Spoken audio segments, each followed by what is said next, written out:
Kemudian Allah mengatakan ayat 24, oleh karena itu, kalau sudah faham semua ini, sudah dengarin ini, Allah mengatakan fasbir li hukmi rabbika wala tuti' minhum athiman au kafura. Maka bersabarlah kau hai Muhammad dan ajarkan orang-orang beriman bersamamu untuk melaksanakan ketetapan Tuhanmu. Perintah kerjakan, larangan jauhi. Sudah, sabar dengan itu. Tadi saya bilang sabar tiga, sabar menjalankan ketaatan, sabar tinggalkan maksiat, dan sabar dalam ujian harian. Sabar. Dan janganlah kamu ikuti orang-orang yang berdosa dan juga orang-orang kafir di antara mereka. Enggak usah terpengaruh. Tetap aja komitmen. Bagaimanapun godaan mereka. Lalu dikatakan juga perintah Allah agar kita tidak lupa kepada Allah, selalu berzikir, patuh kepada Allah. Di ayat 25-nya, wadhkurisma rabbika bukratan wa asila, dan sebutlah nama Tuhanmu pada waktu pagi dan petang. Bisa bermakna zikir secara khusus, yaitu menyebutkan subhanallah, alhamdulillah misalnya, bisa bermakna zikir umum global. Semua ibadah Allah namanya zikir. Salat itu zikir, baca Quran itu zikir, berdoa itu zikir, semua yang mengingat Allah adalah zikrullah.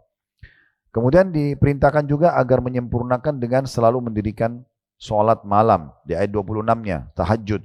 Wa minal laili fasjud lahu wasabbihu lailan tawila. Dan pada sebagian malam sujudlah kepadanya dan bertasbih kepadanya pada bagian yang panjang di malam hari itu.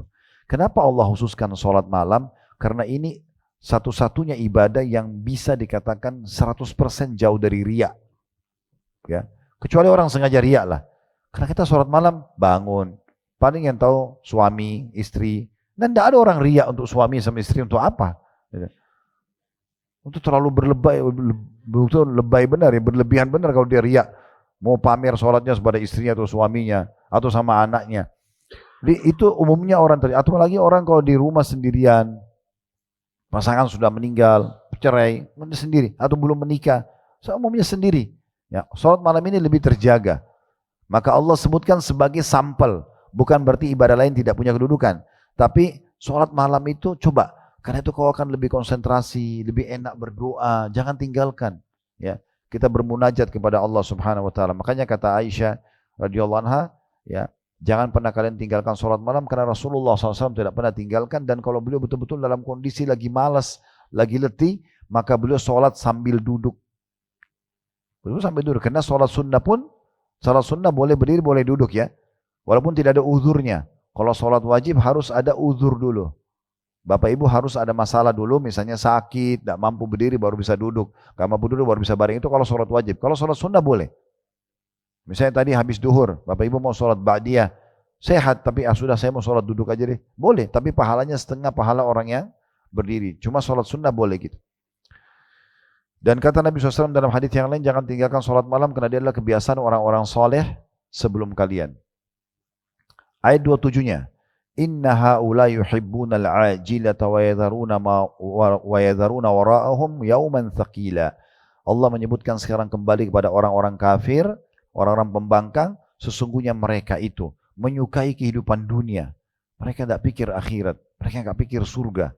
Allah sudah sebut tadi sebagian kecil dari surga. Belum disebutin banyak hal, pohon-pohonnya, ya, kemudian apalah, banyak hal yang belum disebutin. Saya bilang kurang lebih ada 30 bab di dalam buku yang tadi saya sarankan Bapak Ibu download dan bisa disebarluaskan dan didengar. Itu insya Allah akan lebih banyak Bapak Ibu tahu. Jadi terlalu banyak fasilitas, ini baru sebagian kecil.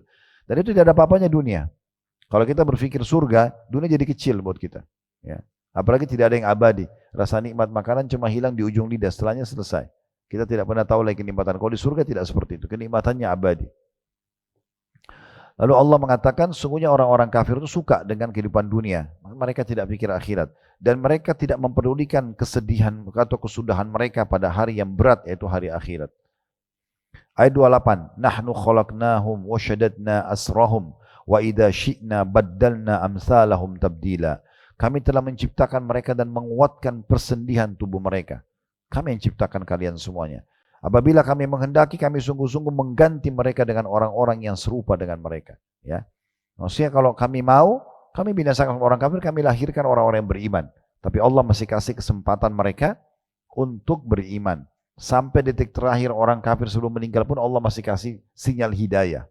Ada yang ingatkan, ada yang ajak masuk Islam. Orang ahli maksiat, ada saja keluarganya yang nasihatin. Kadang-kadang pasangan hidupnya yang ribut dengan dia. istrinya, suaminya, kalau misalnya selingkuh pasangannya atau tidak sholat, pasangannya yang Allah gerakkan supaya ribut sama dia. Kenapa nggak sholat? Kenapa begini? Supaya peringatan buat dia. Sinyal demi sinyal datang supaya dia berhenti ya dari kesalahannya dan dia akhirnya sadar dan meninggalkan perbuatan tersebut. 3 ayat terakhir Allah menyebutkan, ini bagi orang yang berakal, renungi, tadabburi ayat ini. Ayat 29.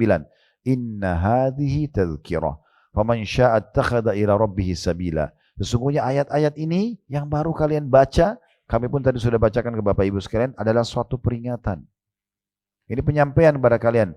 Maka barang siapa yang menghendaki kebaikan bagi dirinya, niscaya dia langsung mengambil jalan kepada Tuhannya. Segera sadar, oh ya ini surga ada, ya saya harus patuh. Ini kesalahan saya harus tobat supaya nggak masuk neraka.